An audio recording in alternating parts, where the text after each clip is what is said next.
గత 6 రోజులుగా బీసీ నాయకులు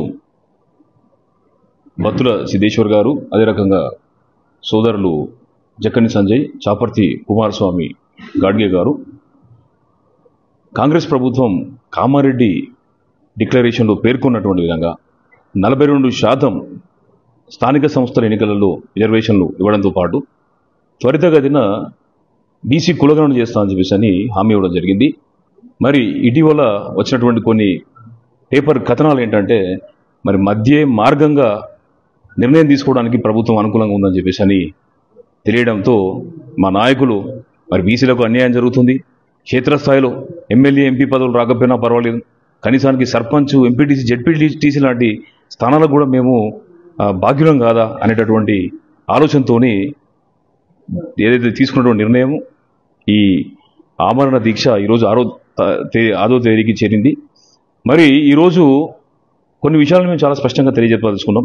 ఏదైతే కాంగ్రెస్ పార్టీకి నాయకత్వం వహిస్తున్నటువంటి పార్లమెంటరీ పార్టీ నాయకులు రాహుల్ గాంధీ గారు చాలా స్పష్టంగా చెప్తా ఉన్నారు, రాజకీయంగా మాకు నష్టం జరిగినా పర్లేదు కానీ కులగణన మాత్రం చేసి తీరుతామని చెప్పేసి ఈ దేశంలో ఉన్నటువంటి అట్టాడు వర్గాలకు, పేద వర్గాలకు, బీద వర్గాలకు, బలహీన వర్గాలకు అండగా నిలుస్తూ ఉన్నారు. ఇటీవల ఏదైతే India Today C Voter survey చేస్తే 6 నెలల క్రితం కులగణన అంశం మీద రాహుల్ గాంధీకి దొరికినటువంటి మద్దతు 54% అయితే నిన్ననే చేసినటువంటి సీ ఓటర్ సర్వే లోపల ఆ యొక్క మద్దతు 79% చేరింది. అంటే ఈ దేశం లోపల ప్రతి ఒక్కరు కూడా కులగణనను కోరుకుంటున్నా ఉన్నారు. మరి నిన్న జరిగినటువంటి పార్లమెంటరీ కమిటీ సమావేశంలో కూడా లోక్ జనశక్తికి సంబంధించినటువంటి నాయకుడు చిరాగ్ పాస్వాన్ గారు కావచ్చు, జేడీయూకు సంబంధించినటువంటి నాయకులు నితీష్ కుమార్ గారు కావచ్చు, వాళ్ళు కూడా ఏంటంటే కులగణన కోసం పట్టుబడతా ఉన్నారు.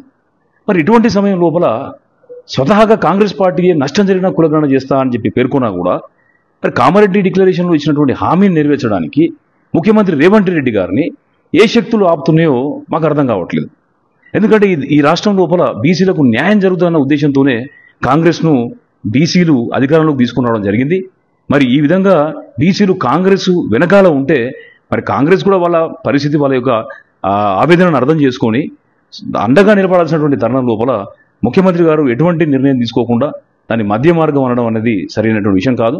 తప్పకుండా మాకు నమ్మకం ఉన్నది, ఈ దేశంలో ఉన్నటువంటి అట్టడుగు వర్గాలకు కాంగ్రెస్ అండగా ఉంటుందని చెప్పేసి మేము భావిస్తున్నాం. ఎందుకంటే కులగణన మీద గతంలో ఎన్నడూ కూడా ఇంత స్థిరమైనటువంటి అభిప్రాయానికి ఏ రాజకీయ పార్టీ రాలేదు. మరి ఈ 6వ తేదీకి చేరినటువంటి ఒక ఆమరణ నిరాహార దీక్షకు కూడా చేస్తున్నటువంటి నాయకులకు కూడా వాళ్ళ ఆరోగ్య సమస్యలు ఉన్నాయి. కాబట్టి వాళ్ళు కూడా చాలా తీవ్రంగా ఇబ్బంది పడుతున్నటువంటి తరుణం లోపల ప్రభుత్వం వెంటనే వారి యొక్క స్థితిగతులను పరిశీలించి వారికి అండగా, అదే రకంగా బీసీ సమాజానికి అండగా ఉండి తప్పకుండా 42% రిజర్వేషన్లు పెంచే విధంగా, కులగణన నిర్వహించే విధంగా ముఖ్యమంత్రి గారు సానుకూలంగా నిర్ణయం తీసుకోవాలని చెప్పేసి మేము భావిస్తున్నాం. మరి తప్పకుండా ఈరోజు మీరు గమనిస్తే రాష్ట్రం లోపల అన్ని చోట్ల కూడా బీసీలు ఆలోచిస్తున్నారు, అన్ని చోట్ల కూడా రిలే నిరాహార దీక్షలు కూడా మొదలైనాయి. ఇప్పుడు మా సోదరులు చామకూర రాజు గారు, కేవీ గౌడ్ గారు, అదే రకంగా బీసీ మహిళా నాయకురాలు కూడా పద్మావతి గారు, అదే రకంగా నాగమణి గారు, వీరంతా కూడా ఇక్కడ విచ్చేసిళ్ళు.